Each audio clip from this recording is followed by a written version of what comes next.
Hey folks, welcome. My first time streaming in a good long time, but I thought I'd fire it up again, get my little picture in the lower corner as I always used to have, and let you folks who've been watching some of my recordings here lately see who the guy is you've been watching. Anyway, you can see my favorite air traffic control program is up here on the front of the screen. It is not needed quite yet, so I'm going to put it off to the side. Let me see if well,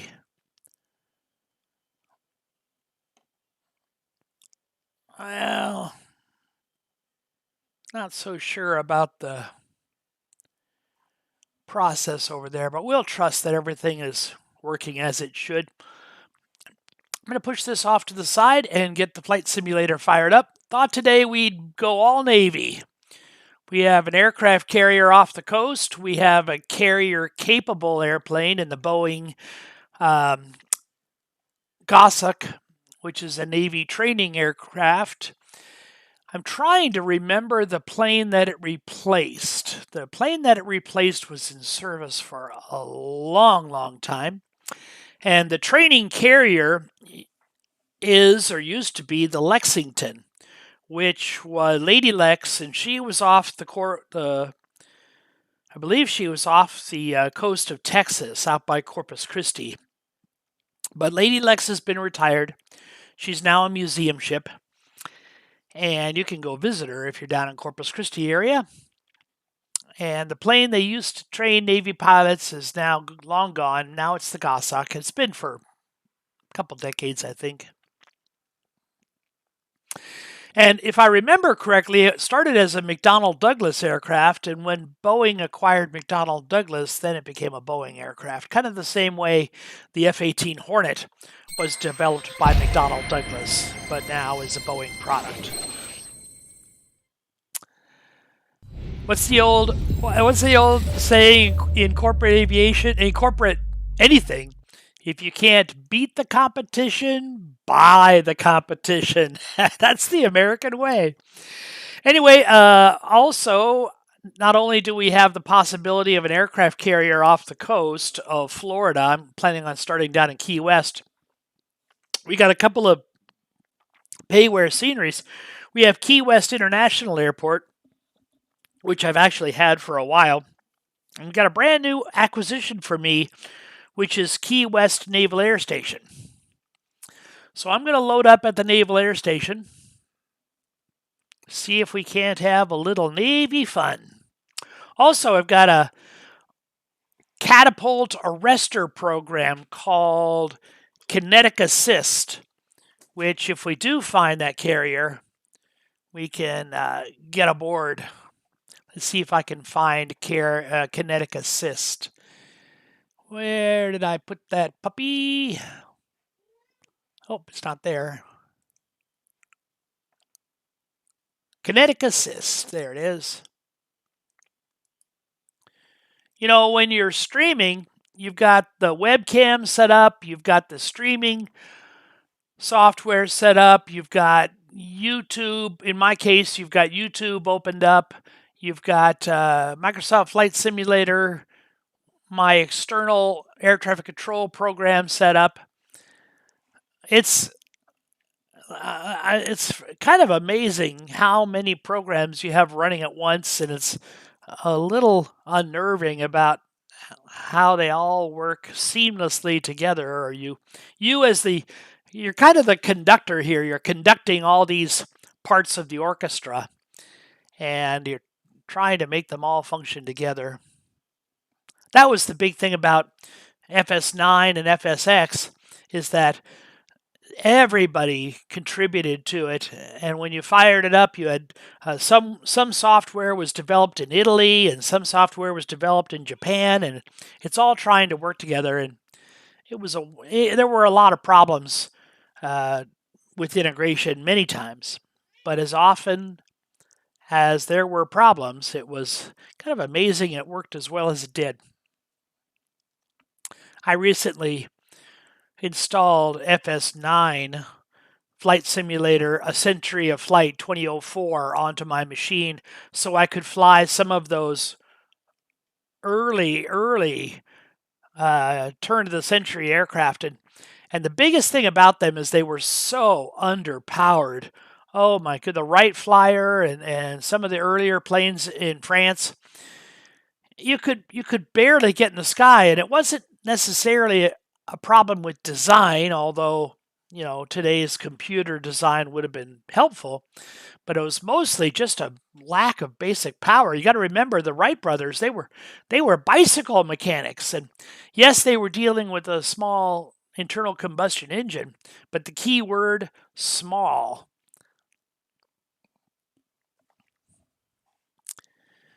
Right about that same time, you remember, now automobiles have been around for quite a while. There were steam automobiles and other types of very expensive automobiles, but right about the time the Wright brothers took off was about the time that Henry Ford was getting his assembly factory up to snuff, pumping out Model Ts.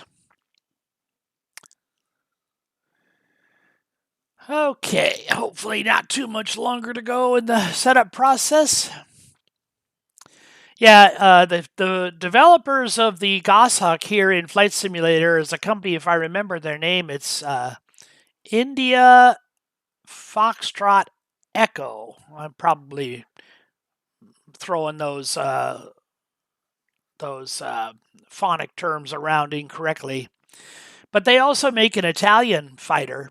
And those two planes, if you do not have the Goshawk or you do not have the Italian fighter put out by India Foxtrot Echo, I think is the name of the company. They're both planes are available in the marketplace. If you don't have those two aircraft, boy, you're missing out, because oh my goodness, they're so well modeled, and the immersion factor is just incredible. You add to that a little bit of Payware Scenery, and in my case, I like to add the element of air traffic control, and it puts together quite a package. Let's go to the air traffic control program while we're waiting. What I want to do is let's go to the configuration menu here. We got to get ourselves a realistic call sign. And I think, now of course, my last flight was on a Delta plane, so we're not a Delta, we're not an airline at all. I'm going to put it under military, and we will call ourselves Aardvark. How about Aardvark? That's a good military name. And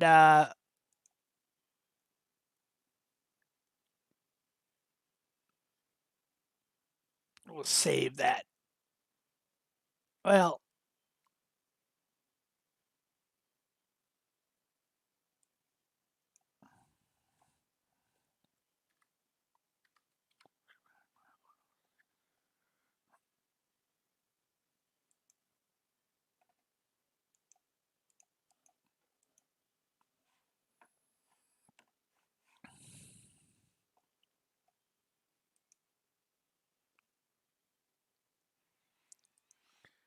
probably have to modify the performance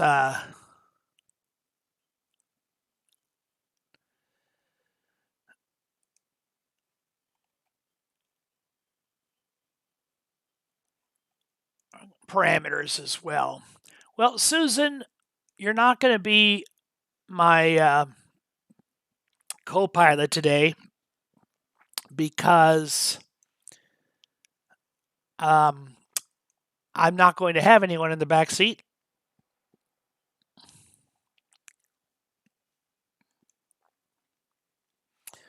So I'm just going to say that the co-pilot voice will be my voice, and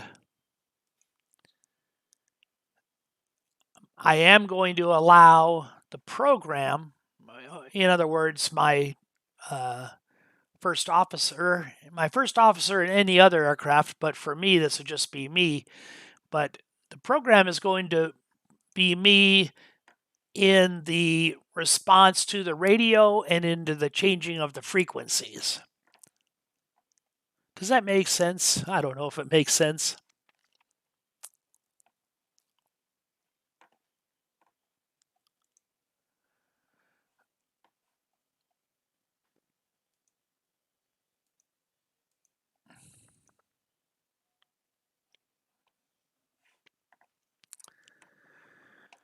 Ah, we made it. Okay. World map. I've got some, this Carinado YMF. I took that on a flight, a kind of a long distance flight actually, much longer than you would think comfortable, especially for a plane with no autopilot. Kind of forgotten where I was flying to, but the weather was marginal and it was a blast. Boeing T-45, and let's see what kind of liveries we have here. The Golden Hawks, the Eagles, the Red Hawks, TW1.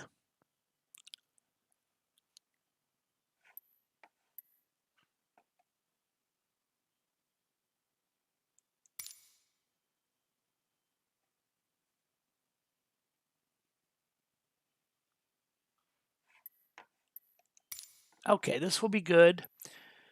Customization, nothing.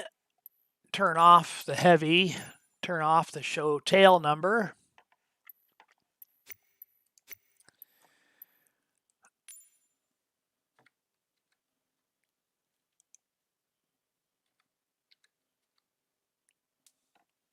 Okay, there's Key West International, and here's Key West Naval Air Station. So I want to be at Key West Naval Air Station.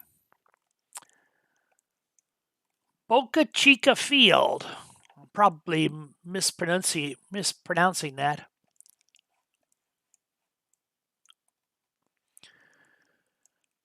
Okay, so we've got the Naval Air Station, we've got the carrier, and we've got Key West International. So let's choose a parking space out here on the back of the ramp.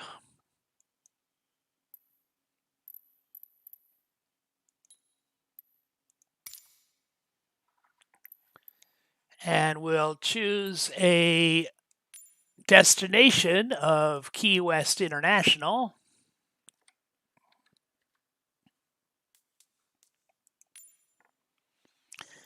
And then we'll choose a via of the carrier, car 1. Let's see if it'll take car 1. Oh, got to spell correctly. Carrier Key West. And we'll add that into the route.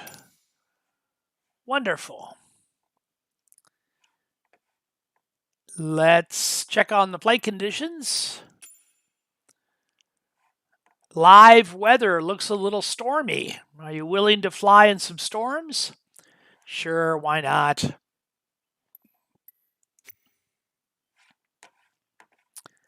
Let's hit fly.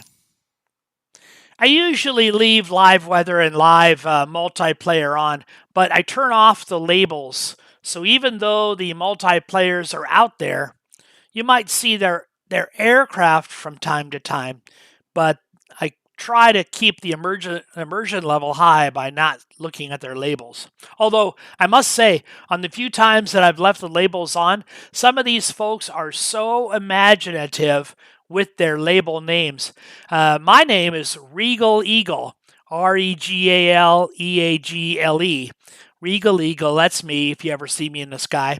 But one of the, I think I was in Atlanta, and there was this guy, his name was Dr. Thickfinger, and I I saw Dr. Thickfinger and I could not stop laughing. it's amazing the ingenuity and imagination of some of these folks.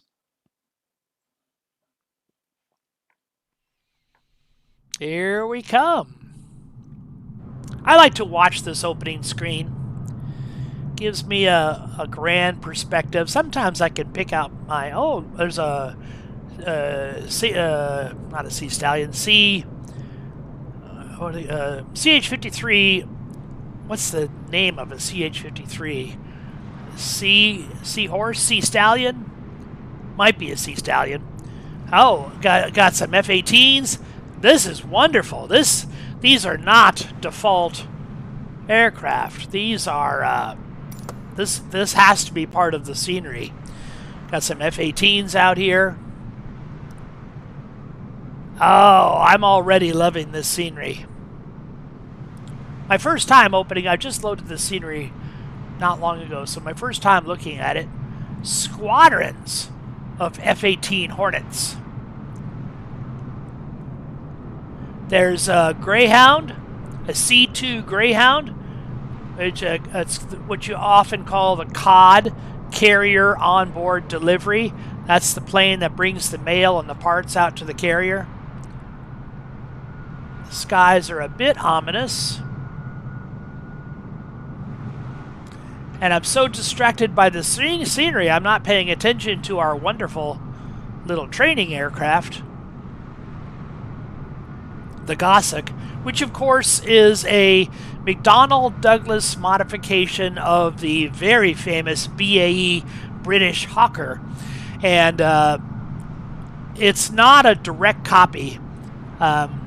Some major modifications have been done, namely in the landing gear for naval service and in the avionics. So speaking of avionics, let's hop aboard. Modern glass cockpit. Now, this is the type of plane that a Navy cadet, Navy pilot would have flown after his primary flight training in a reciprocating engine. And this would get him ready for jets. And so much of this cockpit would be familiar on an F-18 Hornet.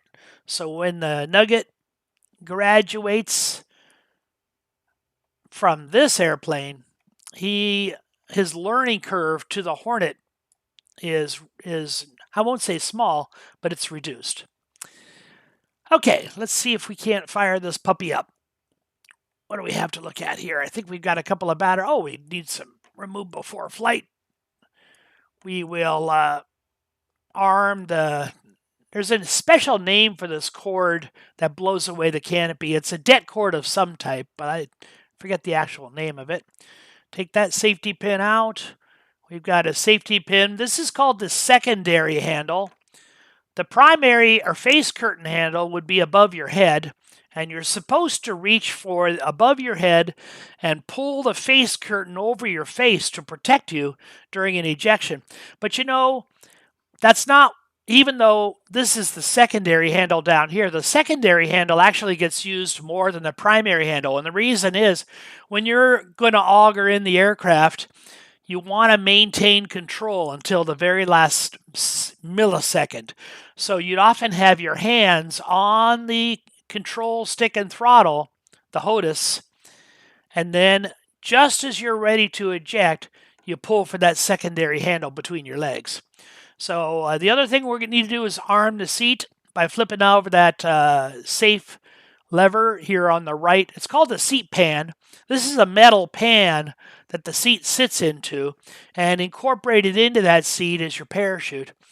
So we would arm the seat by flipping that lever, and we'll do that just a little later on. Let's see if we can't get some power on this airplane.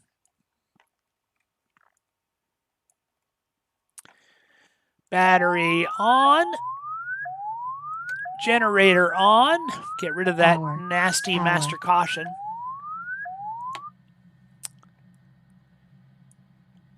Okay.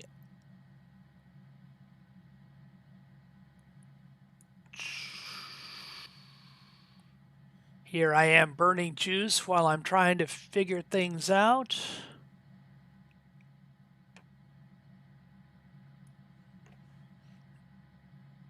Flaps are up. Stabilizer trim is guarded. Rudder is centered. Fuel shutoff is on.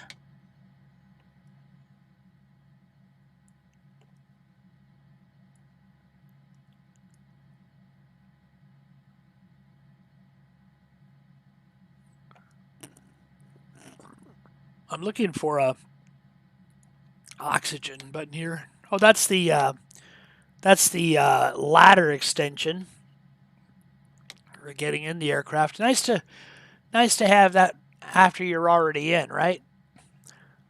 Okay. Fuel control is to normal. I feel like I'm missing something back here. I'll probably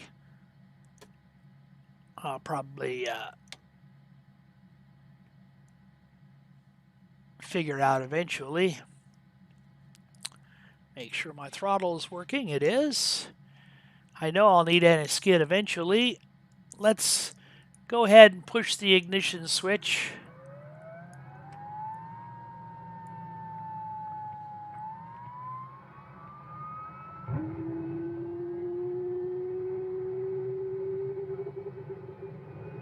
See if we get any fuel flow. I don't know if our exhaust gas temperature gauge will climb right away.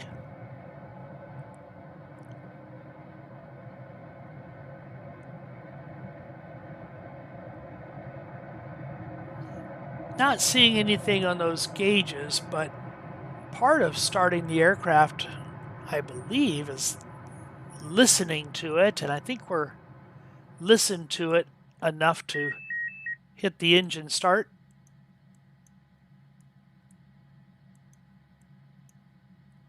Oh.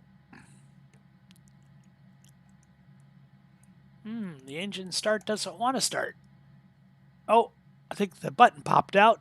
Maybe I waited too long. Maybe I waited too long. Oh. Okay, well, we'll try it now.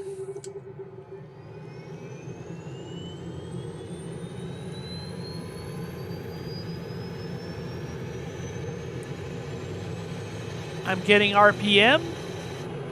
Still not getting fuel flow. There we go. Started to get a little fuel flow here. Just going to bump the throttle to see if that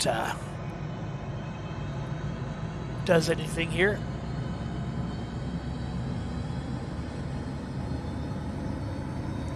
Well, I'm definitely hearing jet noises.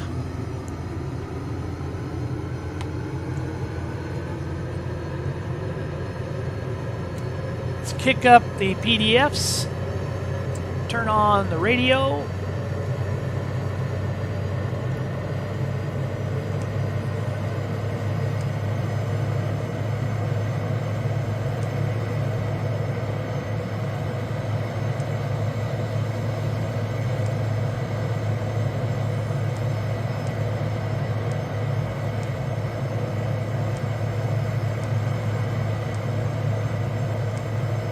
Transmit, receive, and guard. I believe that's the correct position for that.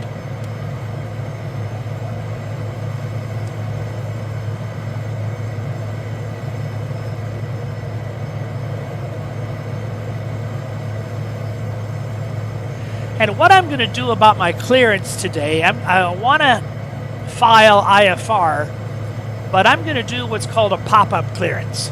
A pop-up clearance, let's say there's a lot of traffic and they're giving you a ground hold.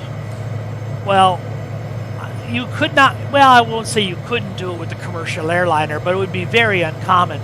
But with the privately owned aircraft, what you could do, if weather conditions allow, you could take off VFR, and then while you're in the air, you could file IFR, and that's called a pop-up clearance. Get yourself off the ground first. Avoid any delay or hold on the ground. Not to say that the controllers will give you priority, but oh,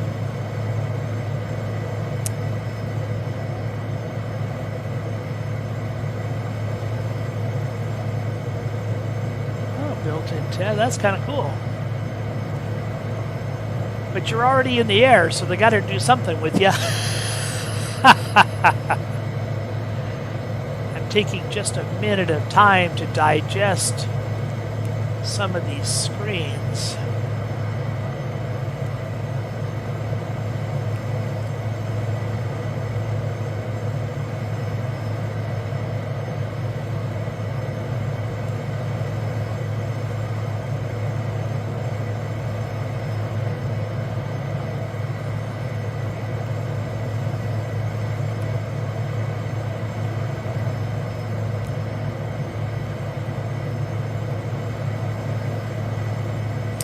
Okay, my attitude indicator and my turn and bank indicator, or some people call it a slip indicator, or the ball, is down here.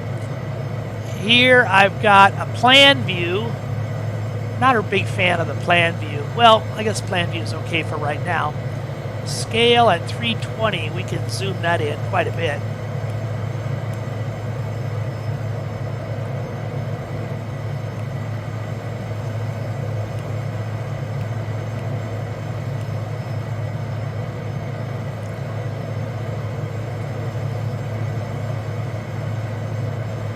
Great. And I don't know if most of the time I disable the Microsoft flight air traffic control in favor of my own. Let's see if I actually have it today.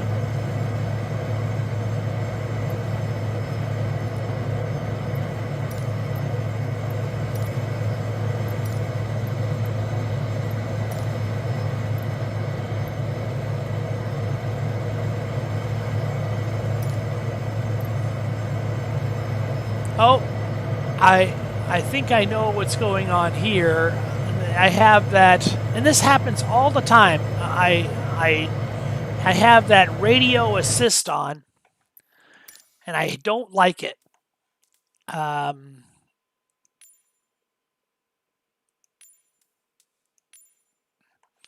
ATC voices are off. Okay. I'll use ATC on, but I'm going to turn it off a little later on. But I don't want the assist. AI radio communication assist. Yeah, this I don't like.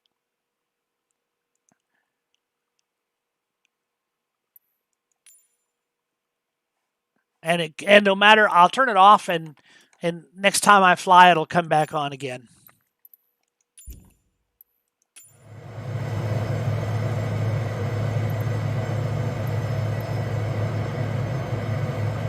Yeah, they've already cleared me to taxi to runway 26.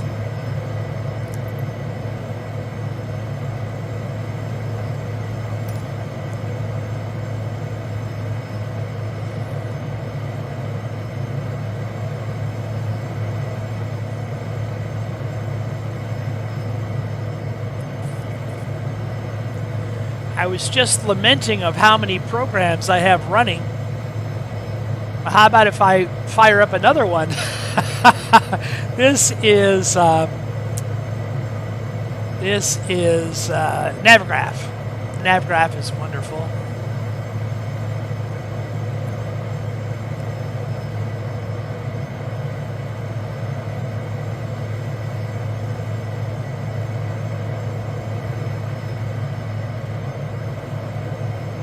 Can I zoom in any closer than that?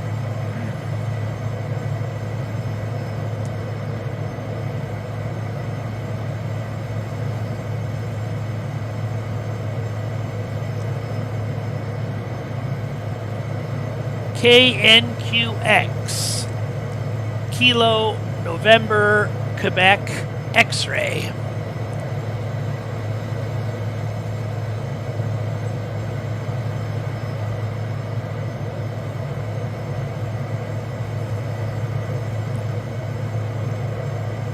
Let's get a charts list.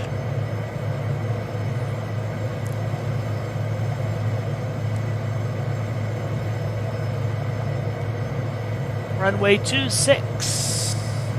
Okay, it's got a VOR approach, an TACAN approach, and an RNAV approach.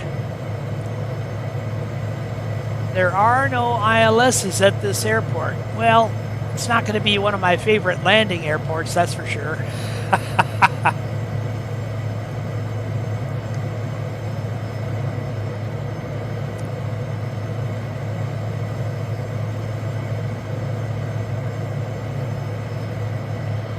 Okay, the Boca 5 departure.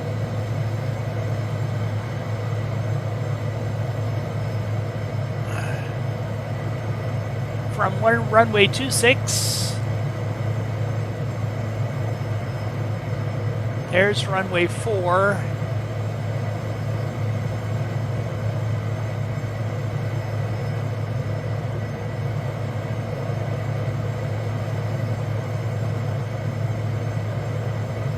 Boca 5, all runways. If radar vectors are not received or able, climb to 12,000 feet, flying assigned departure, heading to intercept 10 DME from November Quebec X-ray arc to respective departure radial, and then by departure to assigned departure fix. Do not arc northeast of November Tango X-ray, TACAN between 035 radial and 084 radial.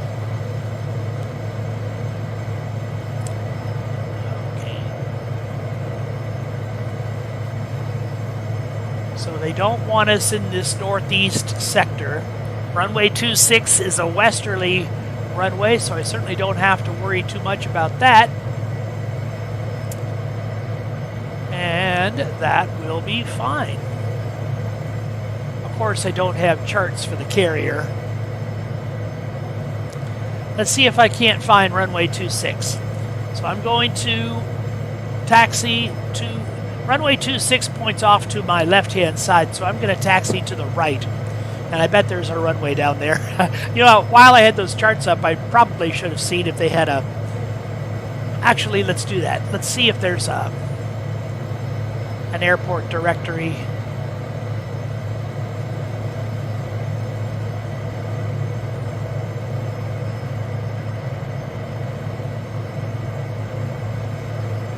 This airport has no airline CAQ charts showing standard IFR charts. Okay. So we don't have any what are called CAQ charts, whatever the heck, or CAO charts, whatever that is. But it doesn't seem to have any charts for the airport. That's fine. What kind of lights do we still have on? Canopy, hydraulics,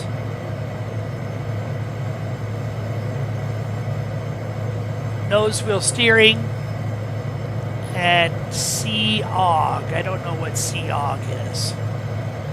Well, nose wheel steering.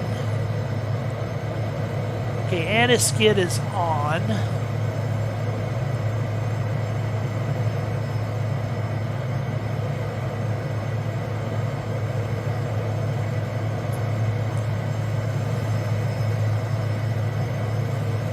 Control augmentation. That's what COG is control augmentation.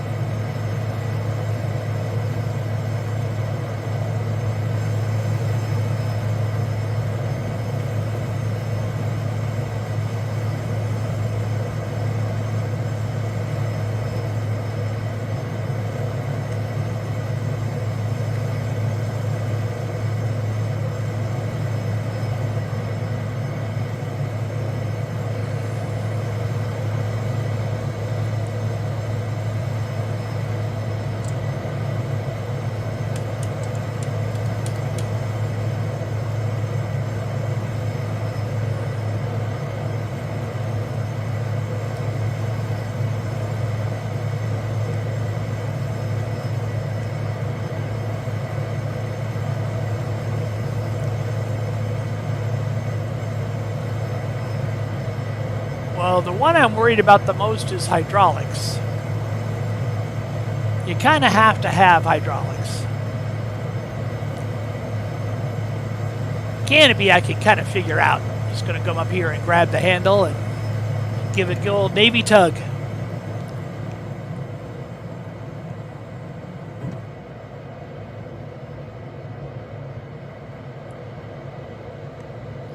And the nose wheel steering is showing green, which in my mind is it's on there, but it's in an okay position. So where is hydraulics? Probably want a notch of flaps for takeoff.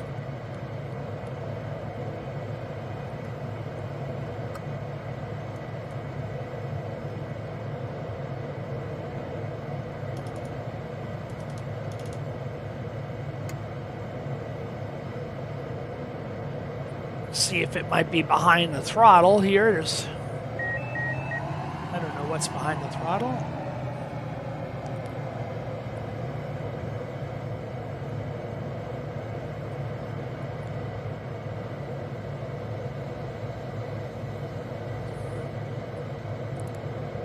Well, that's actually a little scary, having that hydraulics light on. But what the heck? That's what flight simulators are for, right? A little scary. We're looking great.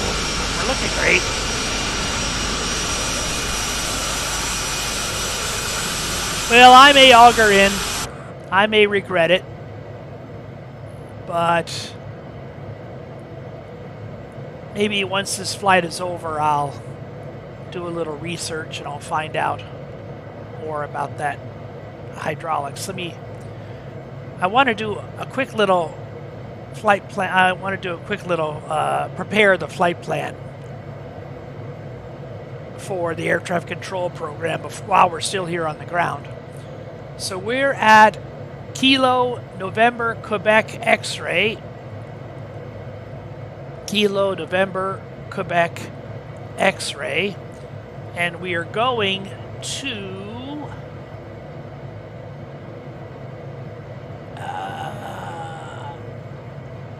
up. That's not what I wanted to do.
KEYW is Key West International.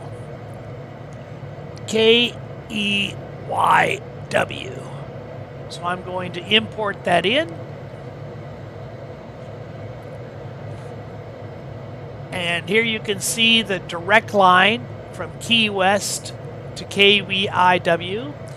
And well, I'm not going to connect until we're ready to get our clearance. But it's in there.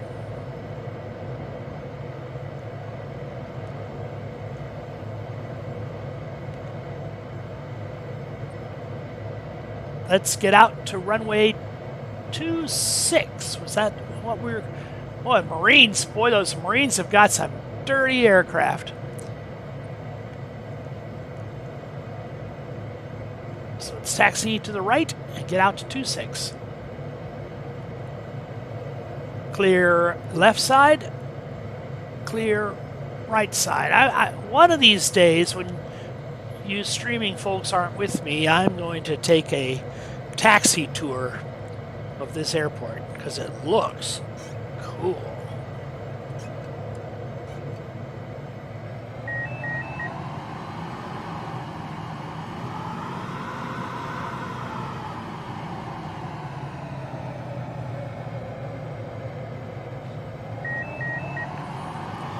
You know, it could be that hydraulic light is on just because of low pressure. And if it's on because of low pressure, it just means I have low RPM. So maybe it'll go out once we get a little higher RPM, a little higher turbine speed.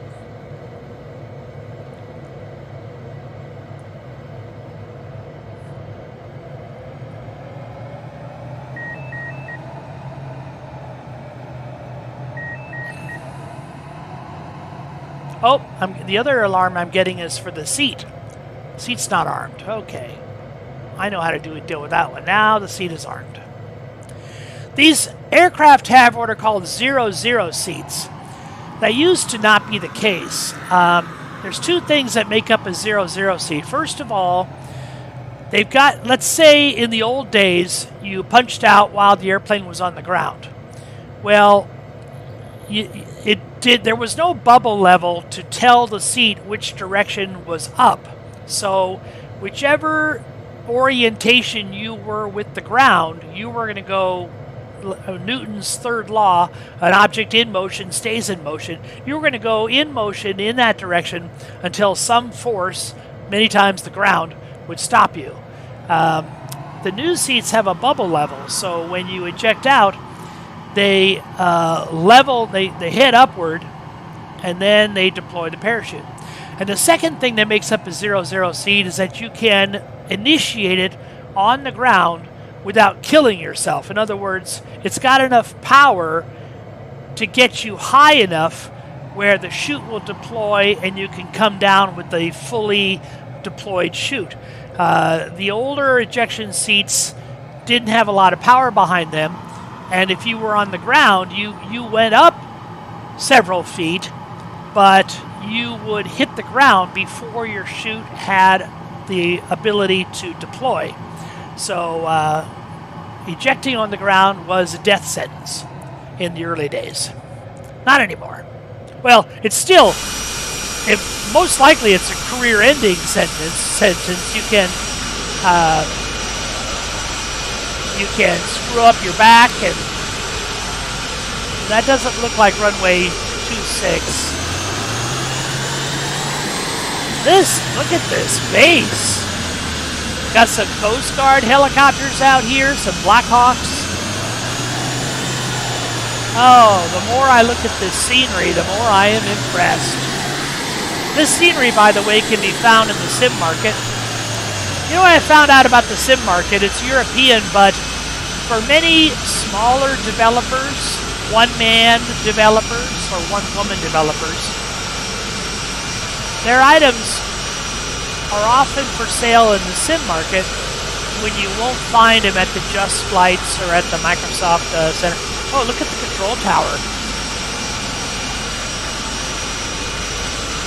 Republic of Conch, the Conch Republic. Have you ever heard that term? The Conch Republic?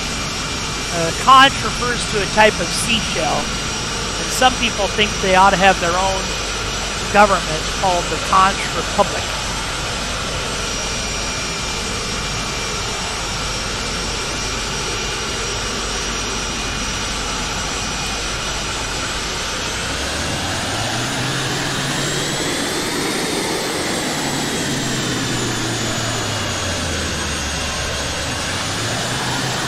Well, so far, the hydraulic light has not influenced my controllability. My ailerons work, my rudders work.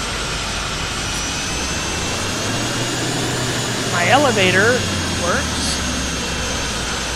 So we'll monitor that hydraulic light.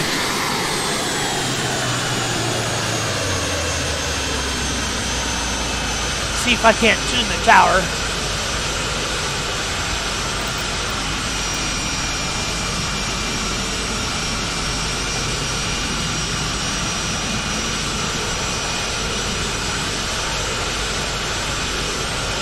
if I don't get voices on the ATC, I won't be surprised. I don't think I turn the voices on. As I mentioned, usually I don't use the default air traffic control. The only reason I'm using it now is because I'm not departing IFR.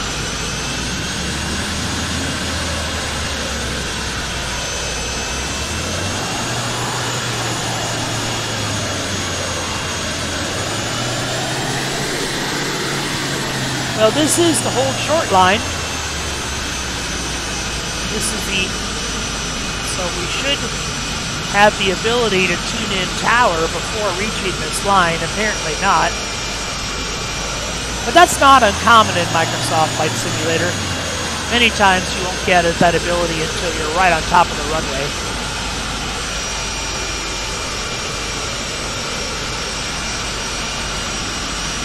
Well, I'm still not getting it. Well, let's check traffic. Nobody on final. Nobody on the runway.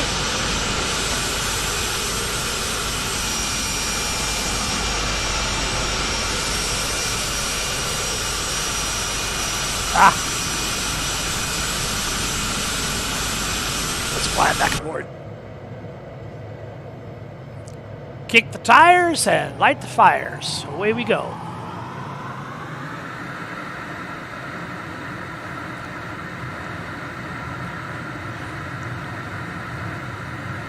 I haven't looked at the performance speeds of this aircraft, but I assume somewhere in the 120 range would be a good range for VR. 127, and there we go.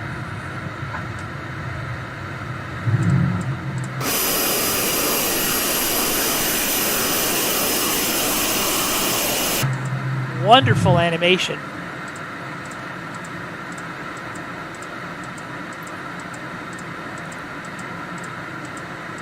Looks like the carrier is set up as a waypoint, so you can see I'm turning southeast. Whoa! Oh, there it is. Oh, when they say offshore, they're not kidding. It's right offshore. I cannot believe how close it is. Now, back, I believe it was FSX or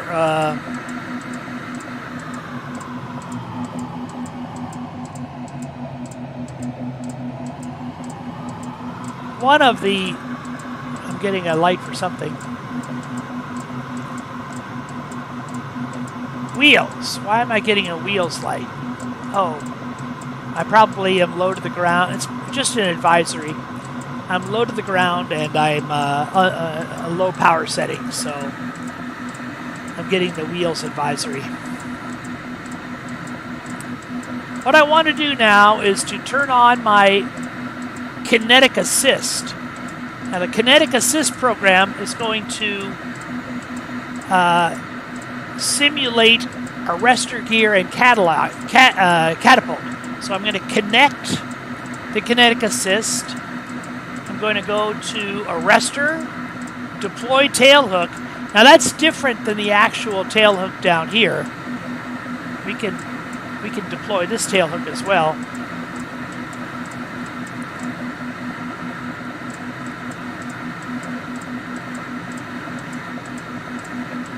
Oh, now I lost my kinetic assist.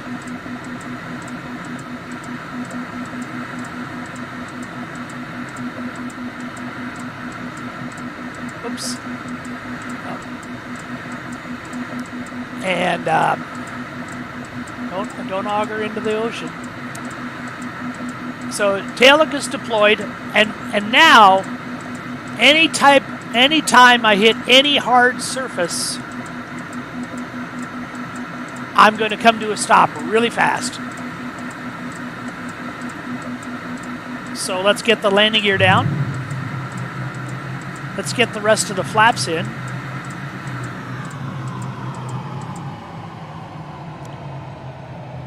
Make sure I have full flaps. I do. And let's go find that carrier.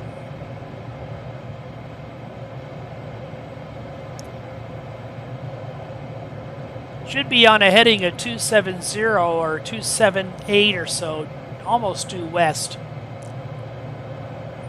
As I was just about to say, I remember somehow in previous flight simulators that the carrier would be moving. It would be proceeding through the water. Now these carriers seem to me to be stationary. Doesn't really take, maybe it doesn't take away too much of the landing challenge.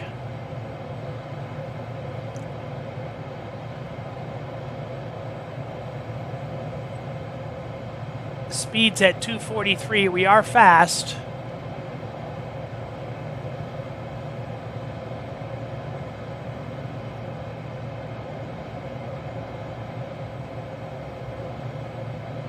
Is that a buoy out there? Don't remember ever seeing any buoys out here in the water. Of course, the key to landing on a carrier is seeing the carrier. You know, people wonder why a hillbilly West Virginian was able to be one of the top fighter aces in World War II, and I'm talking about Chuck Yeager.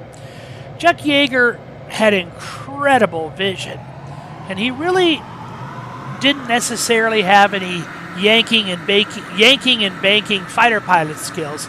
But if you read his biography, he talks about being able to see the enemy first.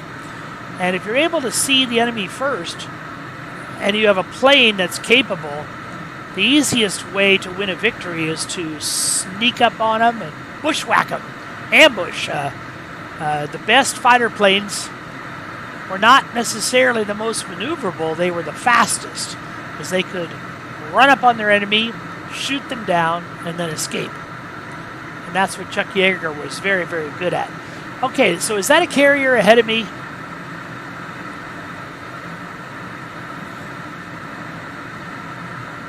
That looks like a carrier. Am I in the groove, as the Navy pilots would say? I don't know. I would do a landing check right now. Flaps, landing gear, hook.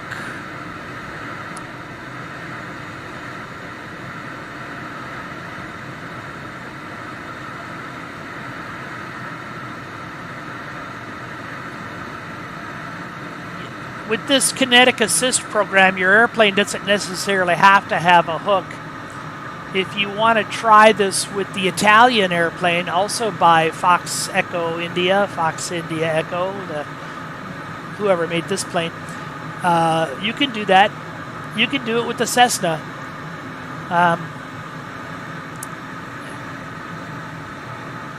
You're always warned to disable the crash detection, because even on the most benign landings, let's say you ace the landing, any Navy pilot will tell you that a landing on a carrier is basically a controlled crash.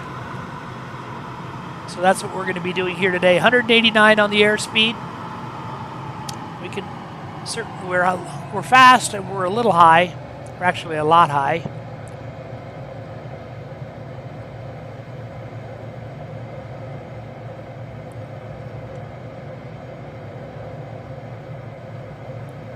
Captain, you gotta get some headwind for me to land on. Move your carrier. Flap, flap, flap, flap. Power. And we're on board. So what I want to do is immediately taxi over to the catapult. Get ourselves on the catapult.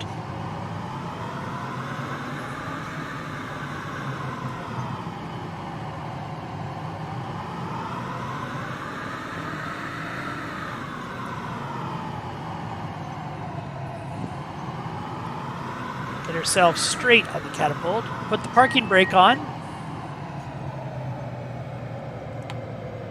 And go back to my kinetic assist. And this time, instead of arrestor, I'm going to push catapult.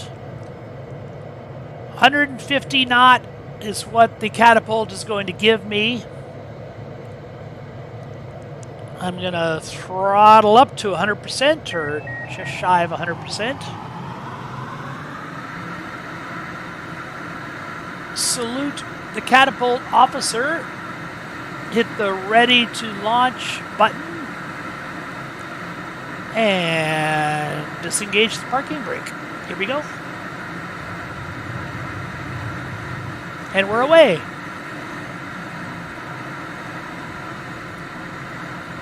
That's a wonderful experience. Thank you for the writer of Kinetic Energy who makes that possible. Time for our air traffic control clearance. Let's connect the simulator to the air traffic control program.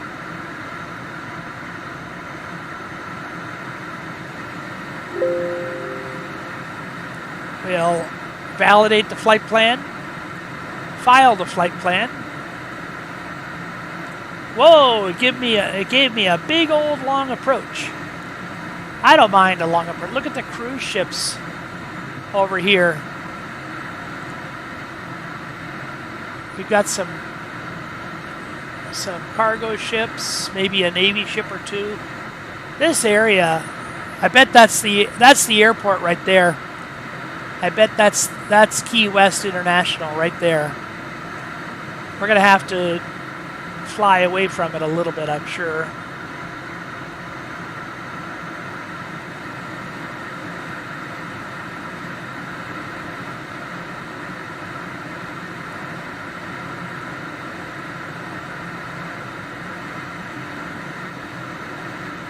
Let's get some distance.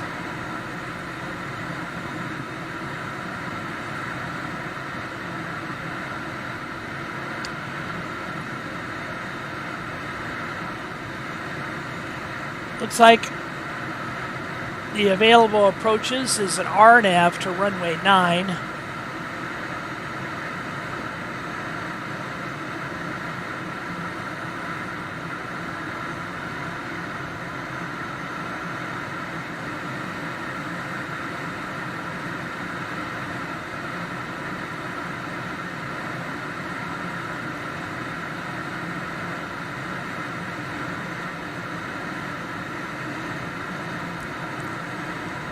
Miami Center, Aardvark. Integrals 134, you are 26 miles north. Climb and maintain 7,700 feet. Expect RNAV runway 27 approach via Giesel transition. Clear to Giesel.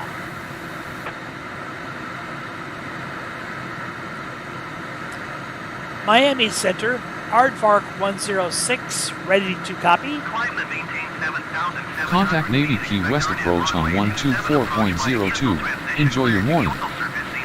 Aardvark 106 is cleared to Kilo Echo Yankee Whiskey as filed. Climb to 14,000 feet via the departure. Expect higher clearances in 9 minutes. Squawk 6242. Wilco approach on 124.02. 124.025 for Servicios integrals 134. Approach Servicios integrals. Approach Aardvark 106 climbing to 14,000 feet. Aardvark 106 climb and maintain 14,000 feet. Climb and maintain 14,000 feet Aardvark 106. Aardvark 106 expedite speed reduction to 250 knots. Wilco Aardvark 106. Aardvark 106 good morning. Squawk 6242. Squawk 6242 Aardvark 106.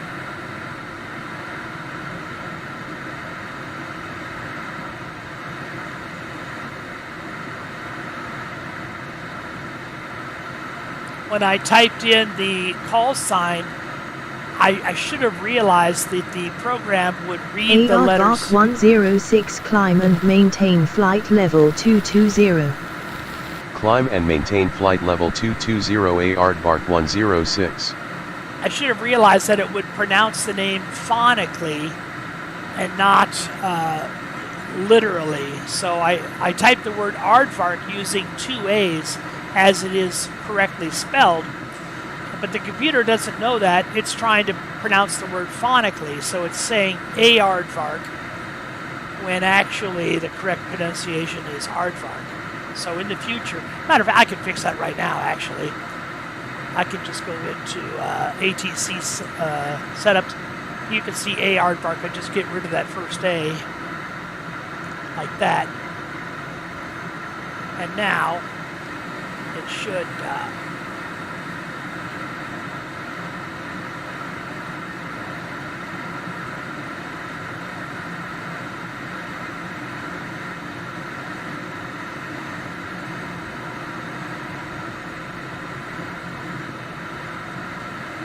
should stop giving me grief.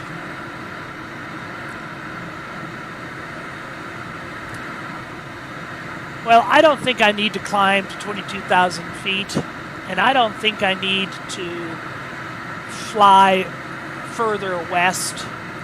So, against air traffic control instruction. Well, what if I do this?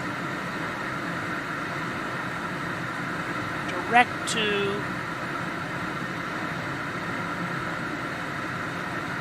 Atna. Direct to Atna. Let's see if it'll take it.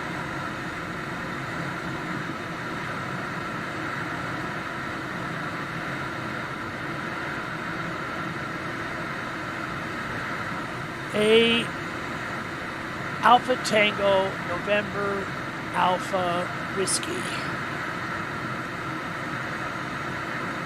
I think it will take it. Okay, and okay, what do we need to do here? Load.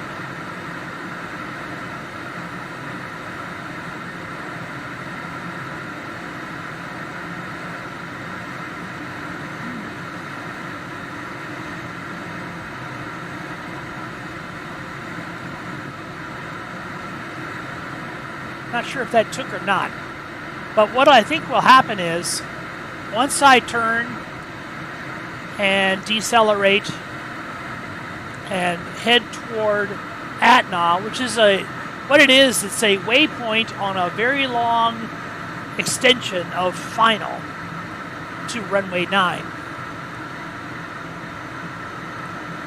And I think once the air traffic controller sees that I'm doing that, he'll start giving me vectors.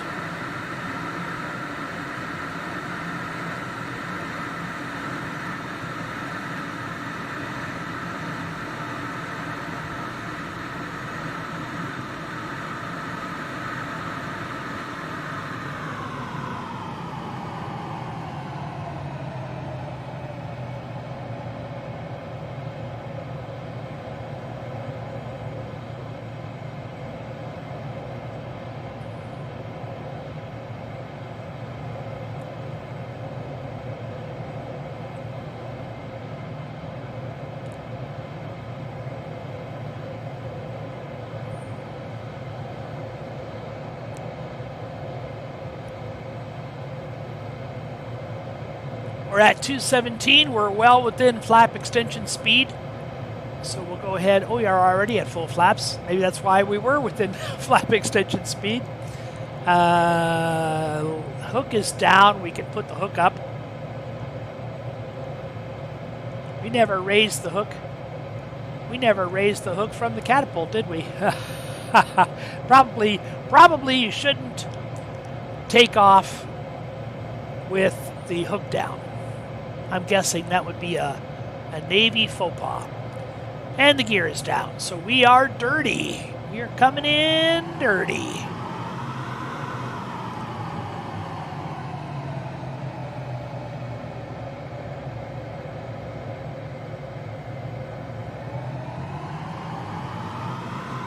.171 on the speed, so we're certainly under control.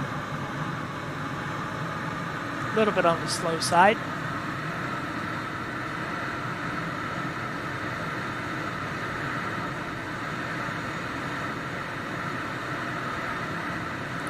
I'm surprised the controllers have not seen me approaching their airport.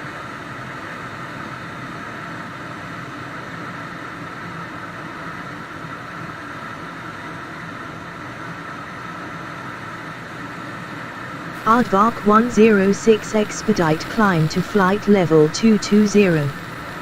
Expedite climb to flight level 220 Aardvark 106. Key West approach, cancel IFR.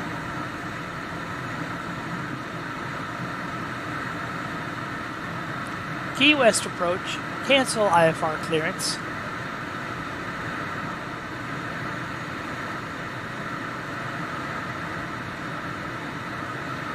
Key West approach, Aardvark 106, cancel IFR clearance. Aardvark 106 climb and maintain flight level 220.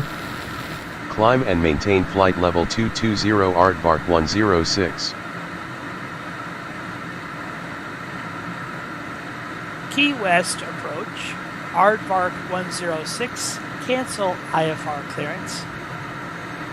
Skyway EK706, you are 16 miles east. Climb and maintain 3,100 feet. Expect RNAV runway 27 approach. Aardvark 106 expedite climb to flight level 220. Expedite climb to flight level 220 Aardvark 106. Descend and maintain 3,100 feet. Expect RNAV runway 27 approach via Gazelle transition. Clear to Gazelle Skyway EK706. I'm mildly surprised there isn't an ILS. There might be an ILS. I have to admit I did not look at all the approaches. But I'm mildly surprised that an ILS approach didn't come up automatically, because this part of Florida, as you can imagine, gets rather stormy at times. And Key West is a fair distance from the mainland. Aardvark 106 climb and maintain flight level 220. What do they always say? It's Climb 90, and maintain flight level 220 Aardvark 106. it's 90 miles from Cuba. Is that what they always say? 90 miles from Cuba?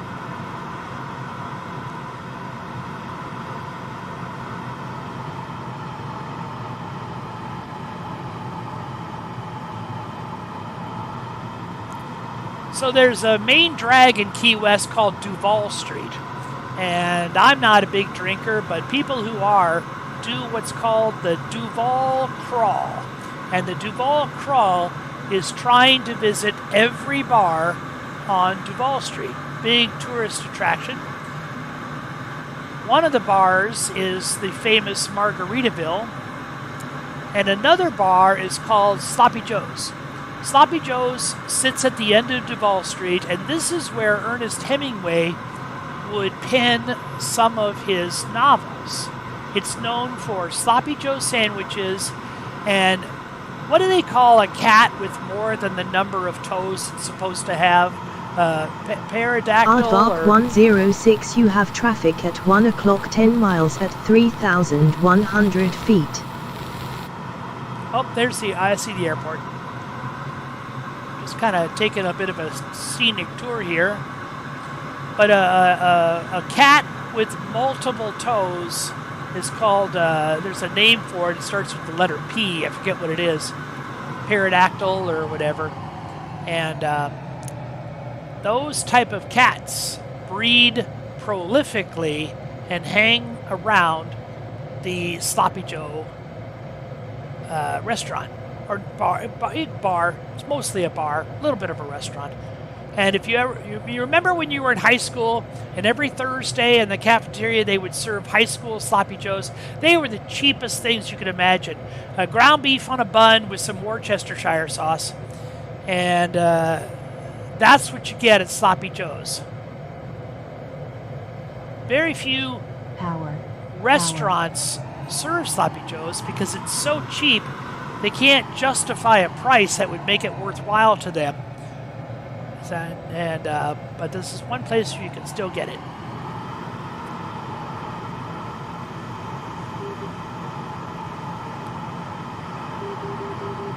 If I forgot to take off the kinetic assist, we might have a very fast landing. Aardvark 106 expedite climb to flight level 220. Expedite climb to flight level 220 Aardvark 106. A little wild on the rudder control. Sorry about that. That was my fault.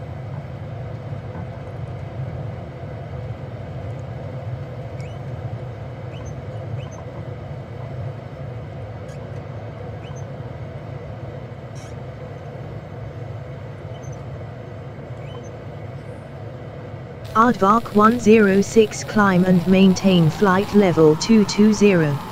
Anyway, Climb and maintain flight level 220 Aardvark 106.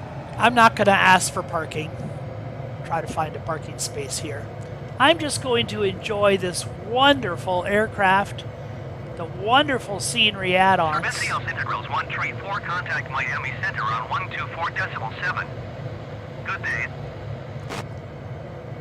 And I'm going Aardvark to 106 expedite climb to flight level 220. Expedite climb to flight level 220 Aardvark 106. right up next to the Customs and Border Protection building. I'm going to end the stream and wish you folks a great day.